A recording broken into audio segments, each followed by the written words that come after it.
Always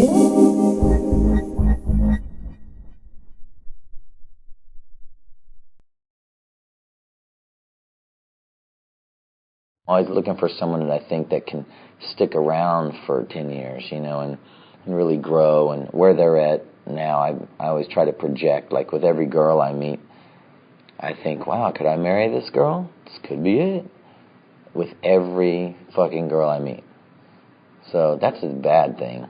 But it's also a good thing, because one of them I'm going to keep thinking it, and I'm going to end up marrying. So I think that with demos, I think, could this be something? You have to put everything into your demo, just like you'd put everything into your record, because your demo is what the labels are going to get. Your demo is what they're going to hear, and they want to hear that you have the, you know, the soul, the intensity that you're willing to put into a record. Otherwise, they're just going to go, these guys aren't serious. It's a combination of the quality of the song and the quality of the artistry of the artist, the approach that the artist took in making it. I'll be listening for basically a little of everything: the track, the quality of the music, the artist, the producer, how it's mixed. The things I listen for inside of a demo is basically the tone of the artist's voice or the creativity. You know, sometimes, you know, people like to get really, you know, tricky with their music or tricky with their vocals and adding a lot of reverb and trying to make it sound like it came out of a professional studio. That's almost impossible. So what I listen for is just the little things, like the tone of a person's voice, because I can always hire someone to produce a new track. Or if it's a demo of tracks, then I don't listen to the quality of it. I listen to basically, the patterns that they're using, and I know that I can enhance it later. I always with demos, usually I get to the chorus of every song, which is usually a minute and a half in every demo, which unless it's just complete gibberish recorded onto a cassette, which you come in contact with a lot of that stuff, which people that don't know how to even record a song. But I just listen for lyrics and any lyrics and their style and their delivery, or I listen to their music, whatever the production that's done on the demo. And if that's good, I mean, sometimes I'll come across a great producer that nobody's heard of before, with somebody rapping over it, or somebody that's a great producer that's not a great artist. My favorite demos are just really simple ones, piano and vocal, or acoustic guitar and vocal, or just a very basic rhythm section, because what you want to hear is the song, and you want to hear how the artist can perform, and if you're producing a record, all that stuff is it's like window dressing, and you don't want it to be covered up. You don't want the song to be covered up. I mean, I don't know, other people may disagree with me with that, but I always get put off by an incredibly slickly produced demo. As a producer, I just want to hear the basic thing. I have found that the thing that makes me like a demo is like a song on the radio. As you're flipping across the dial and you hear something that catches your ear and you stop, and that goes for a demo. And it doesn't mean that it has to be record quality. I'm looking for everything.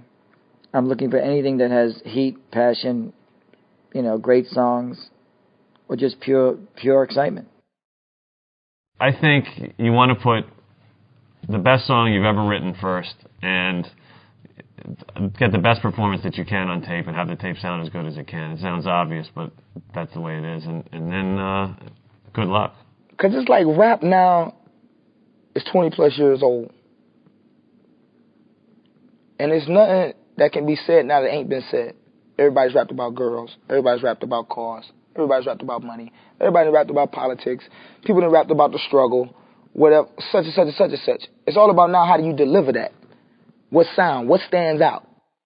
I think one of the smartest things to do when you go in to make a demo is to make sure that you're getting yourself on tape, that you're getting something that's realistic, something that's honest, and that is really what will attract the attention of whoever's listening to it. Passion is all you're looking for. You know what I mean? You're looking for something that you could feel the energy on the tape.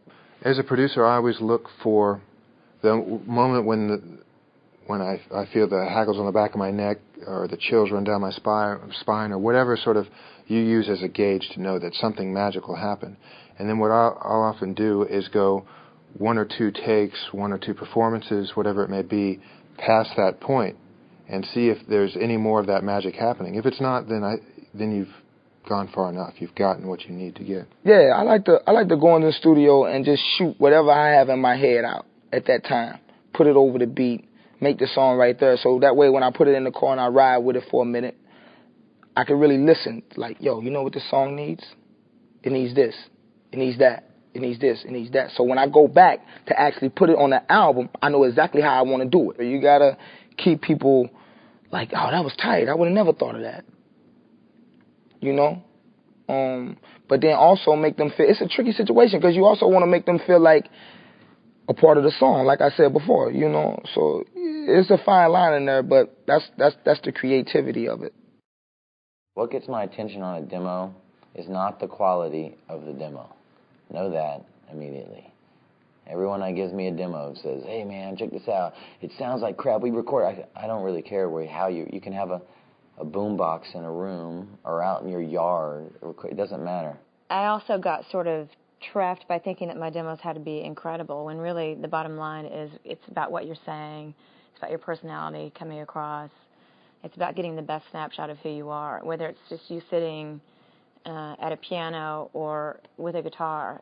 And all the production in the world can't mask the lack of message or the lack of personality or somebody who's trying to sort of impress instead of connect. It can be just the voice. It can be the song itself. But something really good will pop out. I've signed artists that had finished demos that were amazing that I ended up making a record out of. Lionel Lovett, his first album was his demo, and ended up making a record on that artist from that demo and pulling all the arrangements from that little boombox demo. And so it's just, you just got to do something that is compelling, you know. In reference to the demo process, I liken it to a sketch of a photograph. You go into a recording studio and you do as quickly as you can the vision that's in your head. You record that as quickly as you can and as rough as you wish. And you'd be surprised how many people will say, I like the demo better than the record. So you don't try to do something too perfect because someone else will want to add stuff to that. So if you're trying to sell a song, you need the vision. Get the vision on tape, and I call that a sketch. So later on, make the photograph. But that to me is a demo. It can be very rough and very scaled down. It can just be guitar, bass, and drums. It could just be guitar. You can't expect a demo to sound perfect because if a person is bringing you a demo, 9 times out of 10, they're just trying to get in the game. So they probably don't have that much money to be able to get it mixed or anything, so you got to know it's going to be raw. Production is not really what we're looking for when we listen to demo takes. I mean, it's good, and it probably helps to have a good sounding demo, but more important is the songs and the artist and the group itself, as opposed to how good the demo sounds. When I first pop a demo in, I'm not really listening for any particular thing, but you know, a lot of people say the production quality doesn't matter, you know, don't worry. But I think you want to present it the best way you possibly can, because there's a lot of stuff going on in the office at the time it's being listened to, presumably, or, you know, if you're lucky, a guy like I sometimes do takes it home and listen to it, you know, in their car or working out or whatever. To get the overall feel, vibe, and spirit of the band across and the song, most people buy a record because of the song and the singer. If they like the song and they like and believe the singer. And so if you can capture those two things on a demo, it doesn't matter if you have all the little overdubs, all the little guitar parts or drum parts or or keyboard parts. And it doesn't matter if you have the perfect mix or not. You really just want to show that this person can sing their whole vibe and spirit and the song. Performance, energy, and the hooks of the song and the way they're constructed. I don't care if it's done on a ghetto blaster in some basement or it's done in an open field on some little cassette recorder. It doesn't really matter. Although some of the stuff we've been getting over the last 5 years with the technology the way it is right now is extremely sophisticated. It doesn't mean it has to be studio quality, just something good. So when you sit down to do something, do it to the best of your ability, and it should work.